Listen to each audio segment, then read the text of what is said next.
కి రెండో ప్రపంచ యుద్ధం ఎలా మొదలైంది, ఎప్పటి నుంచి ఎప్పటి వరకు మొదలైంది, ఎవరు గెలిచాలి, ఎవరు ఊడిపోయారు, ఎలా ఆగిపోయింది అనేది ఈ వీడియోలో తెలుసుకుందాం.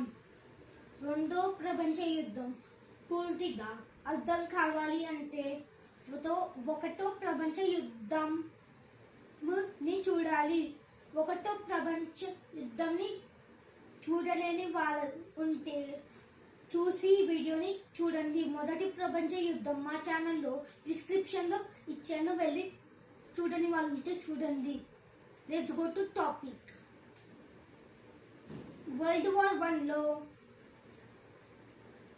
సెంట్రల్ పవర్స్ అని పిలుచుకున్న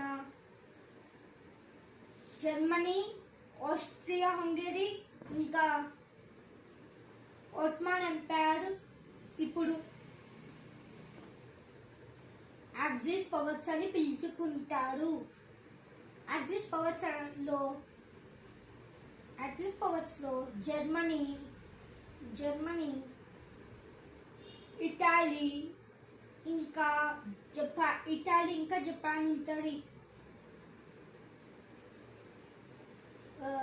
మొదటి ప్రపంచ యుద్ధంలో సెంట్రల్ పవర్స్ లో ఉన్న ఆస్ట్రియా హంగరీ ఎందుకు లేదు అని చాలా మందికి డౌట్ వస్తుంది. 1938 సెప్టెంబర్ 1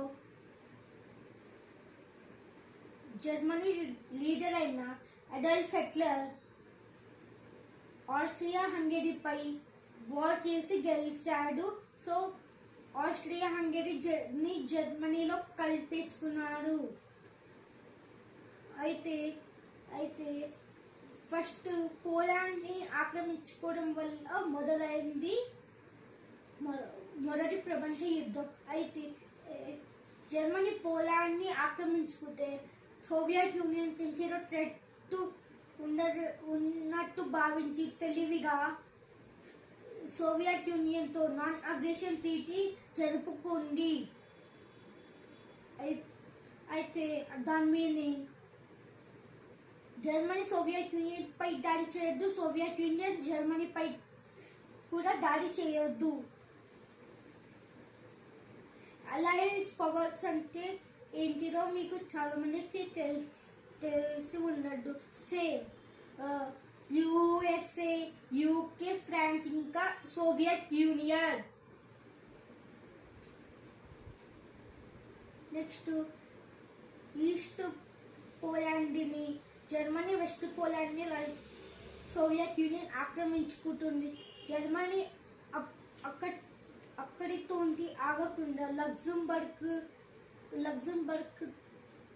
బెల్జియం లాంటి ఎన్నెన్నో దేశాలని ఆక్రమించుకుంటుంది. ఈవెన్ ఫ్రాన్స్ ఊడిపోయిన తర్వాత ప్రపంచం అంతా షాక్ తో గురి అవుతుంది. ఎందుకంటే వరల్డ్ లో వన్ ఆఫ్ ద పవర్ఫుల్ ఇంకా రిచెస్ట్ కంట్రీ అయిన ఫ్రాన్స్ ని ఆక్రమించుకోవడంతో వరల్డ్ అంతా భయాందోళన షాక్ కి గురవుతుంది. అయితే almost all Germany full Europe ని ఆక్రమించుకుంటుంది. ఈవెన్ లండన్ పై ఒక్కసారికి యూకే పై లక్షల బాంబులతో విరుచుకుపోతుంది. ఒక్క లండన్ సిటీలోని 50,000 పైగా బాంబులు వేసిందంటే చూడండి. మధ్యలో యూకే పై ఆపేసి సోవియట్ యూనియన్ పై వార్ డిక్లేర్ చేసింది. హిట్లర్ నాన్ అగ్రెషన్ ట్రీటీని పట్టించుకోకుండా వార్ సోవియట్ యూనియన్ పై ప్రకటించాడు. సోవియట్ యూనియన్ సోల్జర్స్ ప్లాన్ చేసుకోలేడు. ఫస్ట్ 2 years లో జర్మనీ అన్స్టాపబుల్ గా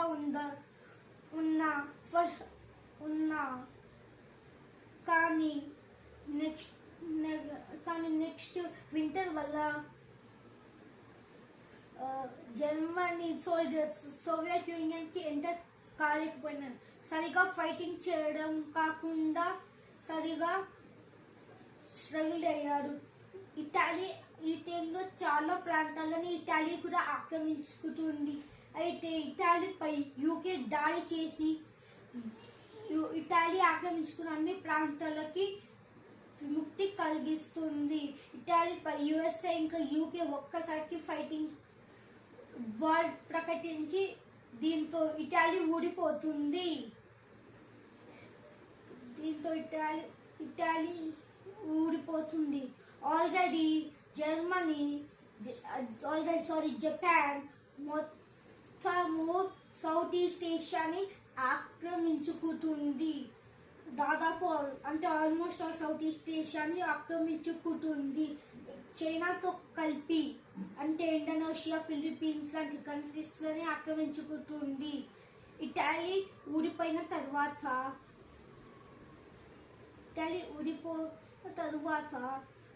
జర్మనీ కూడా ఊడిపోతుంది మెల్లమెల్లగా.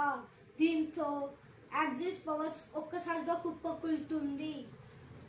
అయితే జర్మనీ వింటర్ వల్ల చాలా రోజులు జర్మనీ వింటర్ వల్ల స్ట్రగుల్ అవుతుంది. కనీసం సరిగా ఫైట్ కూడా చేస్తలేదు. అయితే